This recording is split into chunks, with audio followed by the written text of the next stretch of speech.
Stop translating in your head. Right now. Just stop. It's pretty aggressive, isn't it, for an opening line? It is. That is the very first sentence of the source material we are diving into today. And, well, honestly, it feels a little bit like being caught, you know?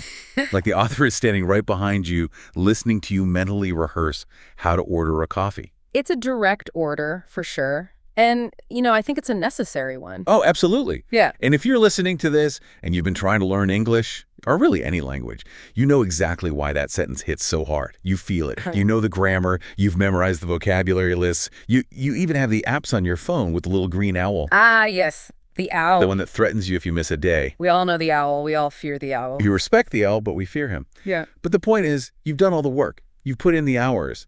But then when you go to open your mouth to speak, it's just silence. Or at least it's not immediate. There's that pause. That agonizing half second where you're just frantically flipping through this mental dictionary, trying to find the right page. It's the invisible barrier. I think that's really the best way to describe it. It's this wall that sits between what you know, intellectually, your passive knowledge, and what you can actually do in a conversation. Right.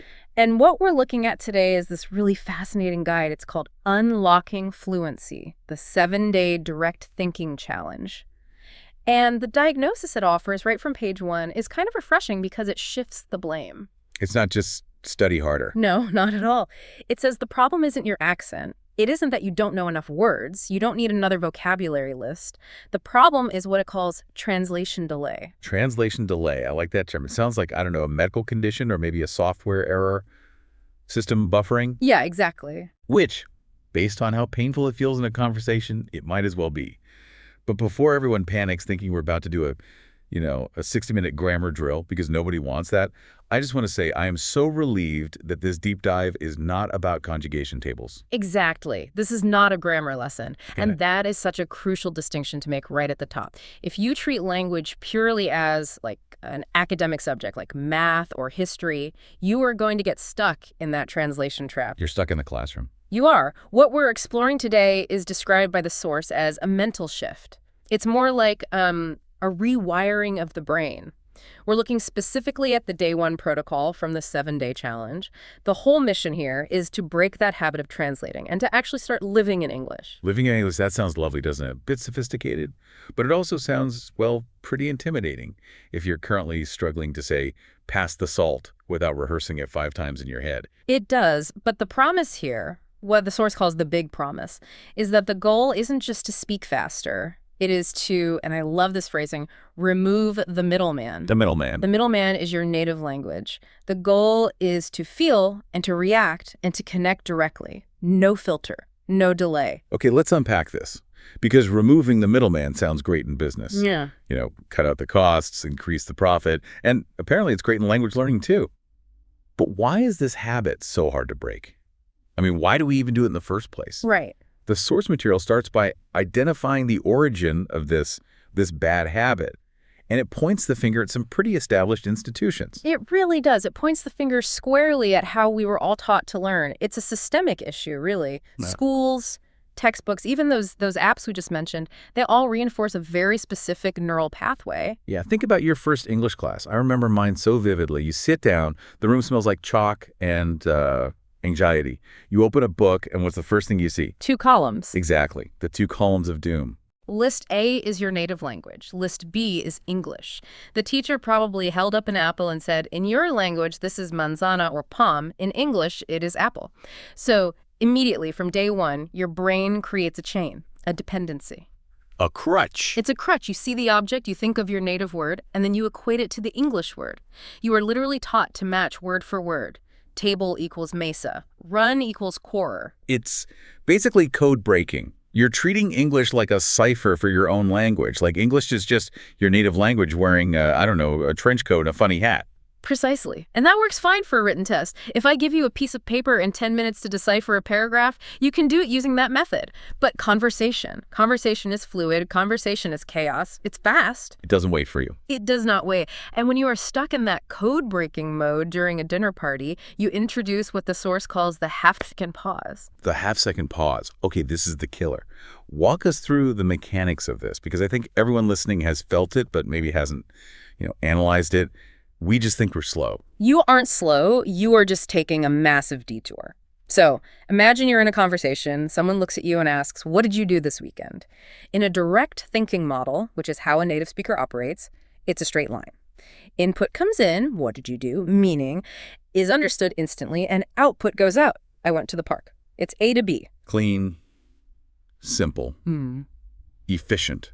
But for the translator, it's a travel nightmare. It's a 4-step process. Input comes in. Step 1.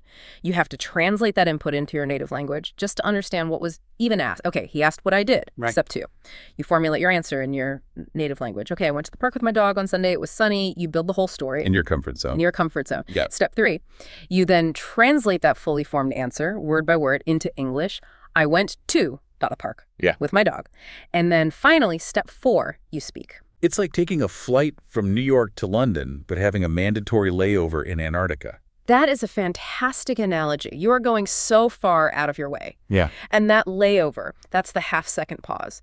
And listeners might think, well, half a second, that's nothing. A blink of an eye. It feels like an eternity when you're in it. It is. In the rhythm of human connection, half a second is forever. It's the difference between a witty comeback and a confused stare. It breaks eye contact. It kills the momentum of a joke.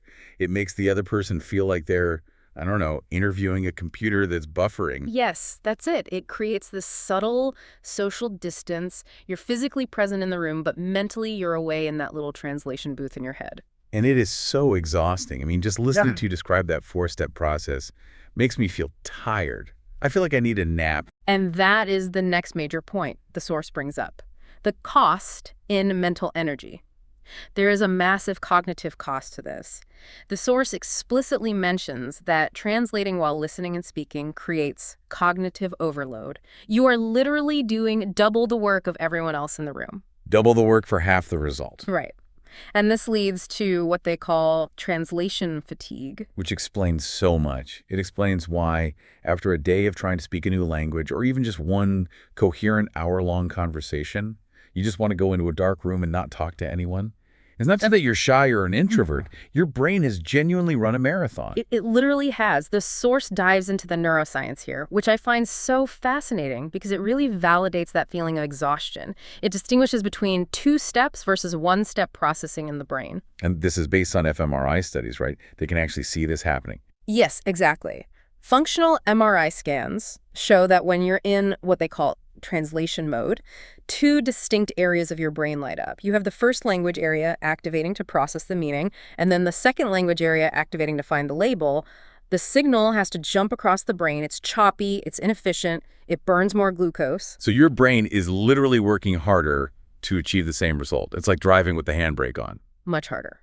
But in direct mode, which is what we are aiming for, only the second language area activates. It's a single, smooth flow. The concept triggers the word. And the source makes a really compelling comparison here to how children learn. Ah, yes, the childlike method. I love this.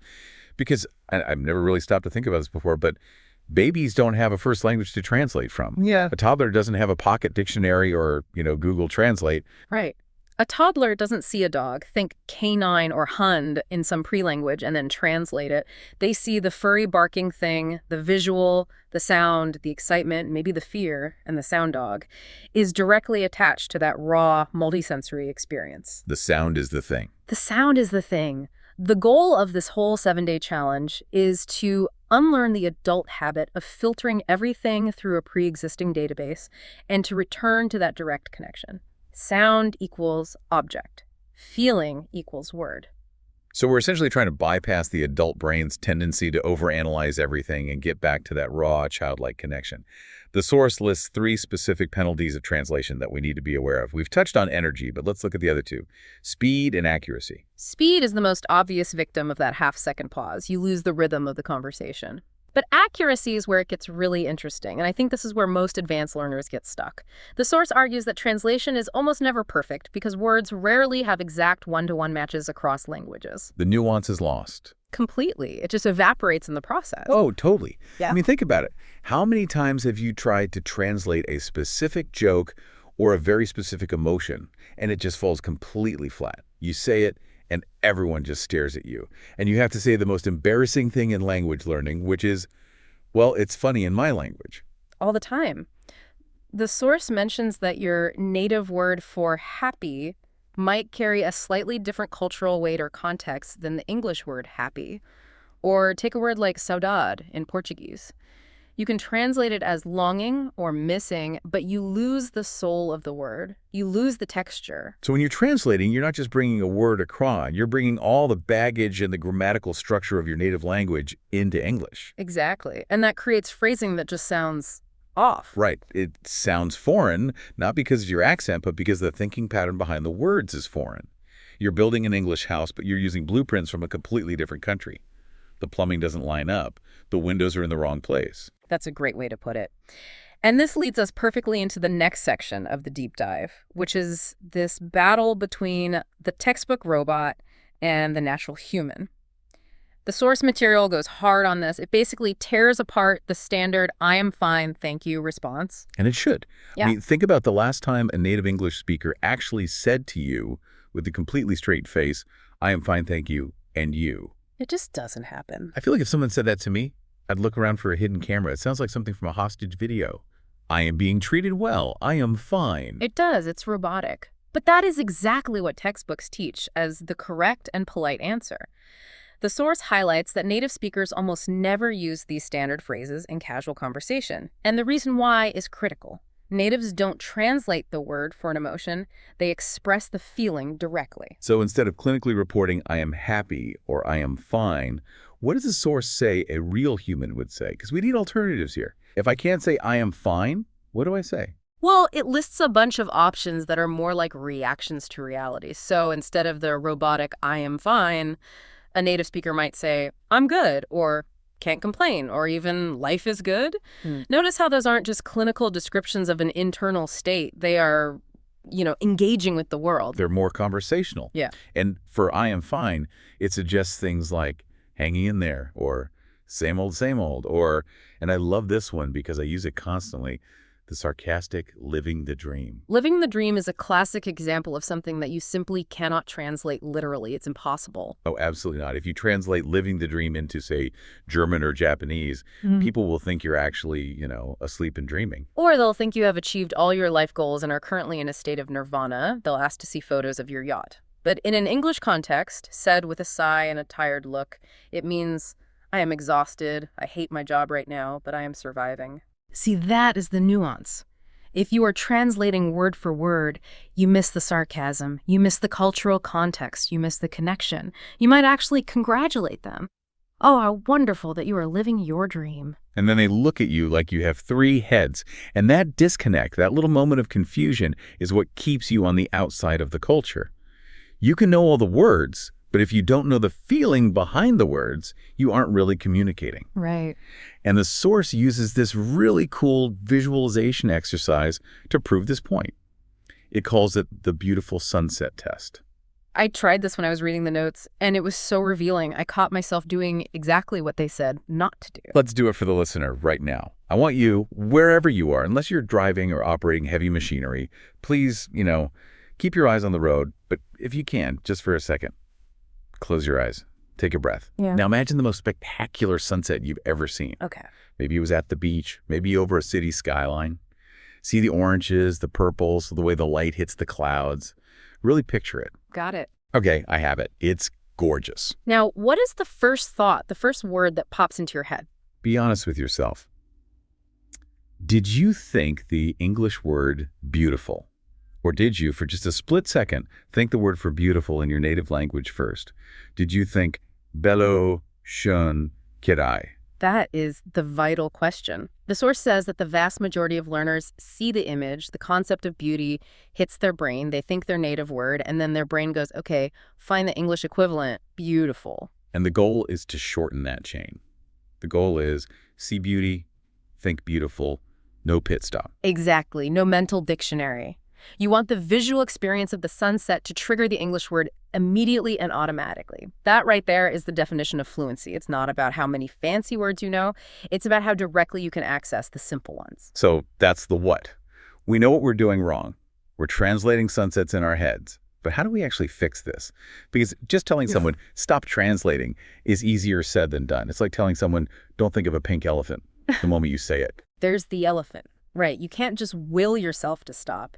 You have to replace the habit. You have to give your brain a new, better job to do. Okay.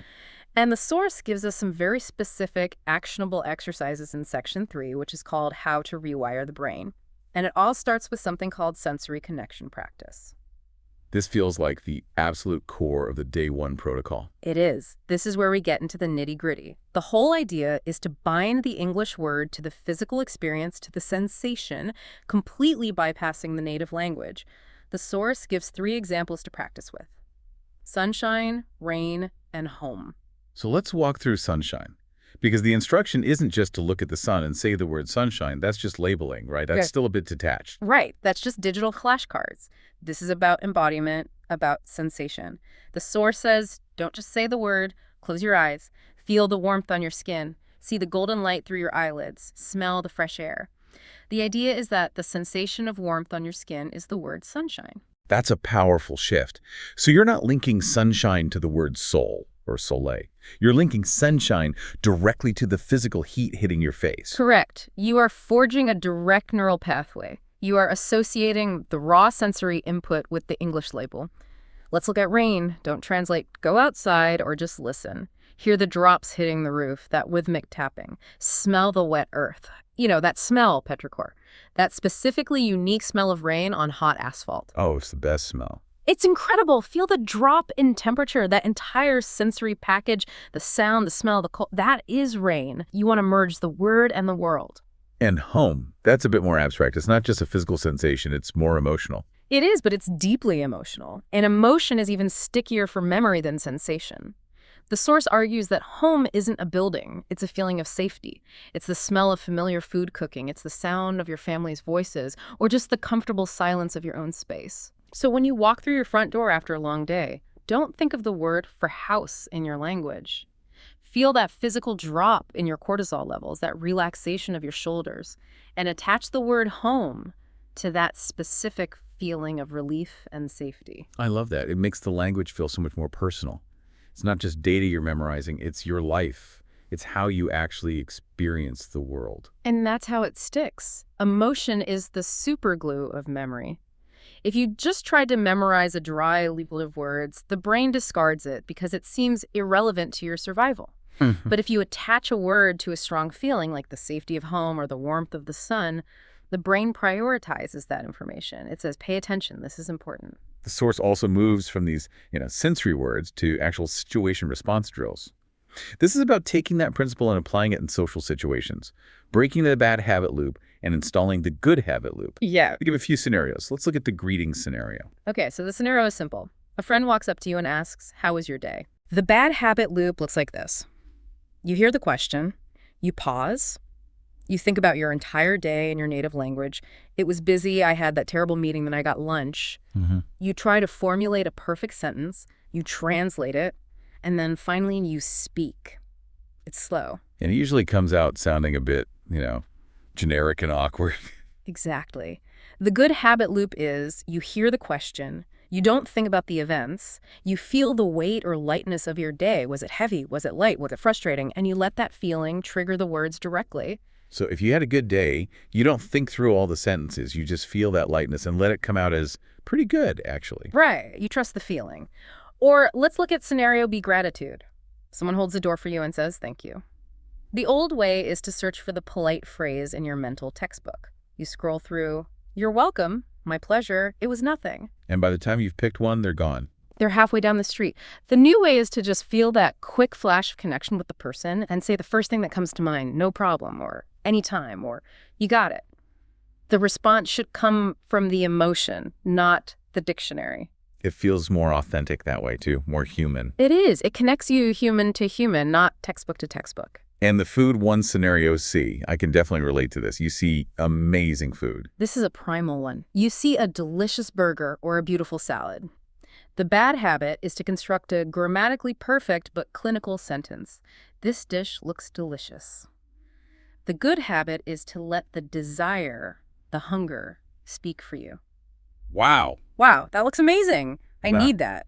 It's visceral. It's real. I need that. I say that all the time. And I definitely don't think about grammar when I say it. I'm just hungry. Exactly. And that's the point. When the desire or the feeling is strong enough, the language just comes out. We want to harness that mechanism for everything, not just for burgers. Okay, but there's a huge obstacle to all of this. And it's not intelligence. It's not a lack of trying. It's fear. The source has a whole section on overcoming the fear of imperfection. Because, let's be honest, part of the reason we translate is that we want to be right. We want to be perfect. We don't want to sound stupid. We treat every single conversation like a test that we are terrified of failing. We have this spotlight effect going on in our heads where we're convinced that everyone is meticulously judging our syntax. But the source gives us what they call radical permission. It reminds us that native speakers make mistakes all the time. We hesitate. We say, and We restart sentences. We use the wrong word. But the key difference, native speakers keep talking. Flow over accuracy. That is the mantra for this section. Yes. The source explicitly says communication and connection matter more than perfect grammar. If you are 100% grammatically accurate, but it takes you 10 seconds to answer every question because you are translating, you have failed at communication, you are a perfectly accurate textbook, but you are a terrible conversationalist. But if you're 80% accurate, you can flow and connect and laugh. You have succeeded. You're a human being having a conversation. They have this great strategy in the source called the thing strategy, which sounds kind of funny, but it's actually brilliant. It is the ultimate lifesaver in conversations. If you forget a word for something, don't stop. Don't freeze. Don't go back to your native language to find it. Just use thing or stuff. I need that thing over there on the counter. Can you pass me the stuff for the printer? I do this in my own language. I do it all the time. Where's the, The clicker. the remote thing? We all do. That's natural speech. But learners feel like they aren't allowed to do that. They feel like they have to find the precise word remote control or the entire sentence fails. The source says, no, use thing. Describe it. The thing for the TV. Keep the rhythm alive. The rhythm is more important than the noun. And this connects to the idea of silence, which you mentioned.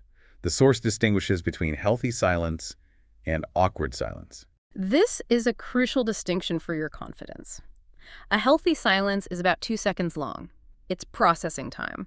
It shows you are thinking about what to say, the content of your message. If you're engaged. You're engaged. An awkward silence is 5 seconds or more. That is usually caused by translation. When you are translating, you go offline. Your eyes glaze over. The other person can see you've left the conversation. The thing strategy helps you keep the silence in that healthy 2-second range. The source also reframes how we should think about mistakes. It says, mistakes are not failures, they are teachers. Which, it sounds a bit like a poster you'd see in a guidance counselor's office, but it's true. The mindset they promote is mistakes as data. That's the key. Every time you make a mistake, you're getting valuable feedback. If you say something and the other person looks confused, you just learned something important about English. If you stay silent because you are afraid of making the mistake, you learn absolutely nothing. You are stagnating in safety. But there are some specific traps the source warns us about. Common pitfalls where translation really, really messes you up. Things that can actually cause major misunderstandings. Oh yeah, the false friends and literal translation traps. The source uses the example of my head hurts versus the literal translation, my brain has pain. My brain has pain. That sounds like a very serious medical diagnosis. Like, call the ambulance immediately. It does, but in many languages, French, Spanish, for example, the structure is I have pain in my head. If you translate that literally, word for word, it sounds unnatural and a little alarming. Or think about I have hunger instead of I am hungry.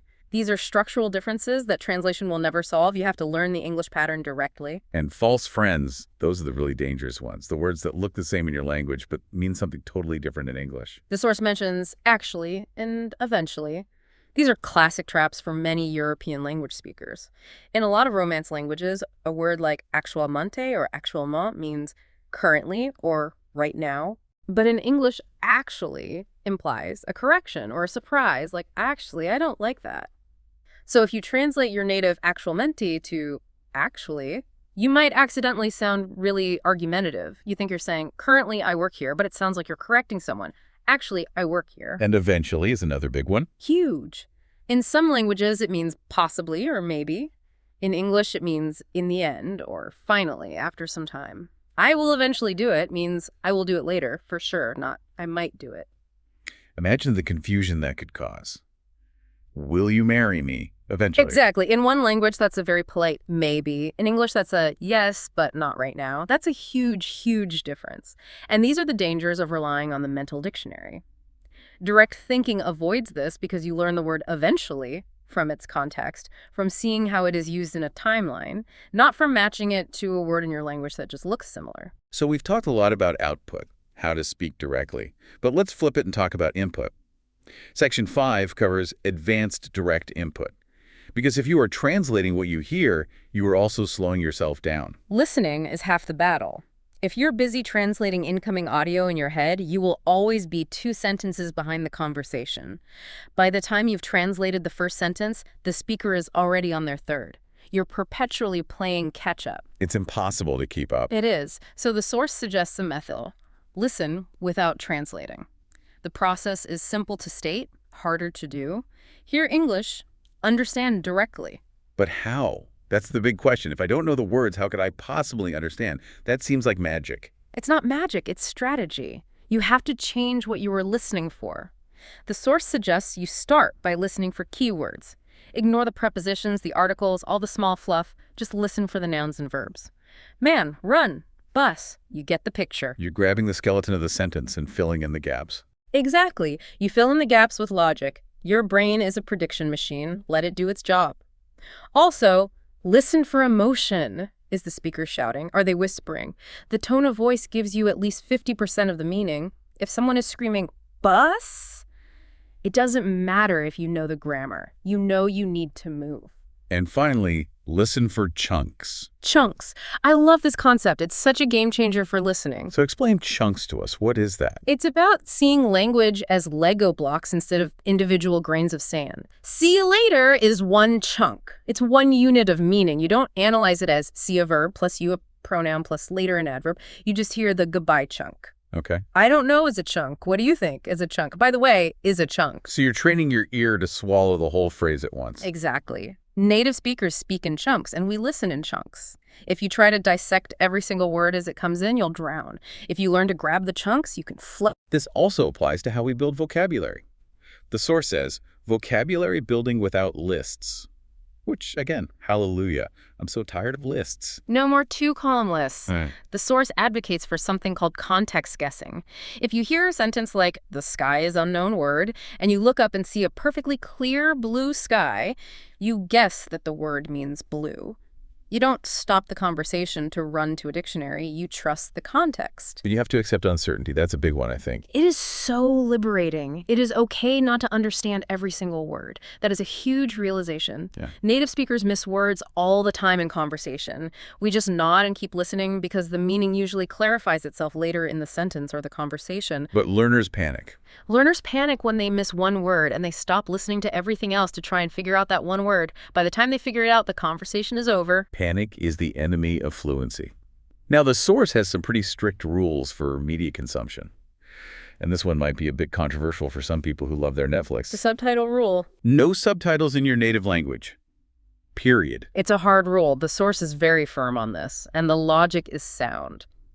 If you are watching a movie with subtitles in your native language, you are not learning English. You are reading. You are doing a reading exercise in your language, while some background noise just happens to be playing in English. But the question everyone asks is, what if I don't understand without them? Then you need to simplify the content you're consuming. The source says, start simple. Watch cartoons where the action on screen tells the story. Watch familiar topics like the news where you already know the story so you can map the words to the concepts. Use English subtitles if you absolutely must, but the goal is to remove that crutch. The brain is lazy. The brain is lazy. It wants the easiest path. If you give it the native language translation right there on the screen, it will ignore the more difficult task of processing the English audio. You have to force it to adapt. It's like taking the training wheels off a bike. Yeah. You might wobble, you might even fall a few times, but it's the only way you're ever going to learn to ride properly. Precisely. You have to be willing to be uncomfortable for a little while to get the big breakthrough. Okay, so let's move to section 6. This is huge. Solo practice methods. Because a lot of people listening probably have this objection. I can't practice direct thinking because I have no one to talk to. I live alone, or I live in a country where no one speaks English. The source says that's no excuse. It's nonsense, really. You don't need a partner. In fact, for this specific stage, the initial rewiring stage, it might actually be better to practice alone so you don't feel the social pressure of a real interaction. You can be weird and make mistakes by yourself. Right, no judgment. No judgment. The source lists 3 specific methods. First one, shadowing. Shadowing. I've heard of this. It's basically just parroting what you hear, right? Yes, but it's active parroting. You play some audio, a podcast, maybe even this one, a YouTube video, a TED Talk, and you repeat what the speaker is saying immediately. Not after they finish a sentence, but almost simultaneously, just a split second behind them. Like a shadow. Exactly. The key is you match their rhythm, their intonation, their speed. You don't analyze the meaning of the words, you just copy the sound. This builds the physical muscle memory of speaking English without the cognitive load of constructing sentences from scratch. It connects your ear directly to your mouth, bypassing the thinking brain. Method 2 is self-talk. This is basically narrating your life. This is perfect for the day 1 challenge. As you go about your house, just say what you are doing out loud. I am making coffee. The water is hot. Where is my phone? I am opening the door. You are connecting the physical action directly to the English speech. It sounds a little bit crazy if you have roommates. It does, so maybe whisper it. Or do it in the shower. The shower is the best place for this kind of practice, but it's incredibly effective because you are narrating your reality in English in real time. And the final one, method 3, is mental labeling. This is the silent version of self-talk. As you walk through a room, you just label everything you see in English in your head. Table, window, phone, carpet.